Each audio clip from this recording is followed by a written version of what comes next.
basa riri kuwanda kupedza kuti chii uri kuti chii kana uchitaura kuti basa riri kuwanda chikafu uri kudya basa kuti basa riri kuwanda ini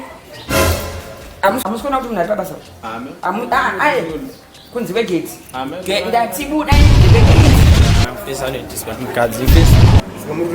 akaipa mafera angu ndanzwa macleanings mana mafera nditsvage yograft auma chamautara zvotsvagura basa mune passport remi hama bheti rangu ririmo ndichapfunza madha mwana wadzoka mwana bheti rangu ririmo mutini mama abvezi rangu aupenyu hwakuda kuromba kugermany munoiti bona wachizi geza kuti ndakatenga mari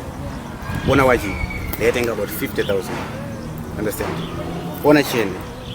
it's a gold chain ndakatenga about 150,000 kupedzisa zvamafambira vakoma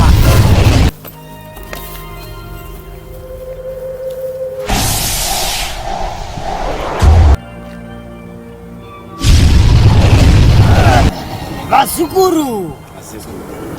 muchajamba muti wangu ajamba muti wangu obva aenda zvachose usadzoki kana usingachadi mushonga wangu unodzoka obva wajamba muti uyu zvekare wadzosa mushonga wangu materera murayiro yangu Vasukuru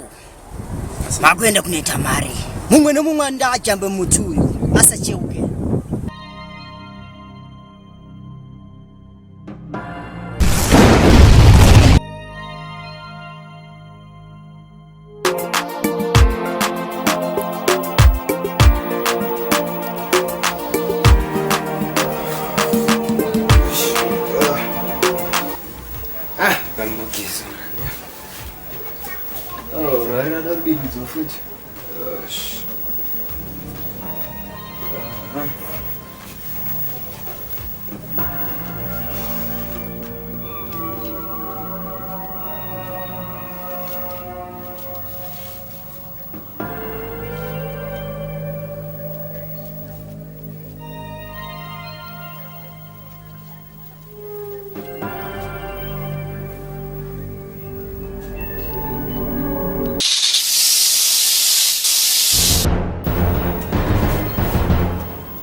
manyeko kudani iwe ndachitiwe kudheni kwako ndatoya zona iwewe akuinte wewe ndakatiwe kudheni kwako ke jamani pakaipa kudheni kwanga usitombogarika kako kuchiko futi rasta asekuru ndatomukamona asina kati kandinzerwa riyari yamaiziya ndanyatsotora kapi yangu yemukaka pauda unodiriza pepe iwe zinyoka randaona ipapo zinyoka pabuda zinyoka asekuru iwe ndisakati uchayarona mubadhena iwe rakausirona futi hey pamwe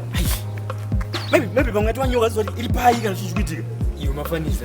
maybe madam watitora ine kana kuti takadisapia chaziva manje deni kwanga kusudzokereka maybe ndotongorarako deni kwako kune nasi maybe pangu manje rasta manje madam manje apo zandingambodzokeri kuti manje sakatoita sei manje kuti kana unanganga yetinodza ndozvikuitika ya vatu patotona sekuru ndingamborari kuti ndingaendaonayo handitonaradona kule saka tingonoona kule kozamanisa hapana